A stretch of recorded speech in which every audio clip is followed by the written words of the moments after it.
Hi అండి. బాదం గింజలు పాడవకుండా ఉండాలి అంటే డబ్బాలో స్టోర్ చేసుకునే ముందు అడుగున టిష్యూ పేపర్ గాని, న్యూస్ పేపర్ గాని వేసుకొని ఇలాగ బాదం గింజలు వేసేసుకొని దానిలో రాళ్ళు ఉప్పు ఉంటుంది కదండీ! రాళ్ళు ఉప్పు ఇలా మొత్తం మిక్సింగ్ చేసేసుకొని మూత పెట్టుకొని స్టోర్ చేసుకుంటే పురుగు పట్టకుండా, పాడవకుండా ఎక్కువ రోజులు స్టోర్ ఉంటుంది. సో, తప్పకుండా ట్రై చేయండి. ఇంకా సెకండ్ టిప్‌నైతే తెలుసుకుందాం. సెకండ్ టిప్‌ని తెలుసుకునే ముందు చిన్న రిక్వెస్ట్ అండి. మన ఛానల్ ఎవరైనా ఫస్ట్ టైమ్ చూస్తున్నట్లయితే ప్లీజ్ అండి ప్రీవియస్ వీడియో చూసి మీకు నచ్చితేనే ఛానల్‌ని సబ్స్క్రైబ్ చేసుకోండి.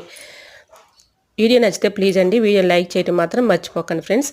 మనం ఆయిల్ ఎగ్స్ వేయించుకునేటప్పుడు ఒక స్పూను సాల్ట్, ఒక స్పూను ఇలా పసుపు వేసుకున్నాం అనుకోండి. పసుపు వేయడం వల్ల కలర్ఫుల్గా ఉంటుంది. సాల్ట్ వేయడం వల్ల ఆయిల్ పీల్చుకోకుండా ఉంటుంది. సో యూజ్ అవుతుందని కూడా తప్పకుండా ట్రై చేయండి. అలానే నెట్ బ్యాగ్స్ అయితే మనం ఏదైనా వస్తువు కొన్నప్పుడు వస్తూ ఉంటాయి కదండి. నెట్ బ్యాగ్స్ని ఇలా కూడా యూజ్ చేసుకోవచ్చు. ఇలా నెట్ బ్యాగ్స్లో ఇలా హోల్స్ అయితే ఉంటాయి కదండి. ఎల్లుల్లిపాయల్ని ఇలాగ ఇందులో పెట్టేసుకొని ఒక చోట పెట్టుకుంటే గాలాడతాయి. ఎక్కువ రోజులు స్టోర్ ఉంటాయి. పాడవకుండా ఉంటాయి. సో యూజ్ అవుతుందంటే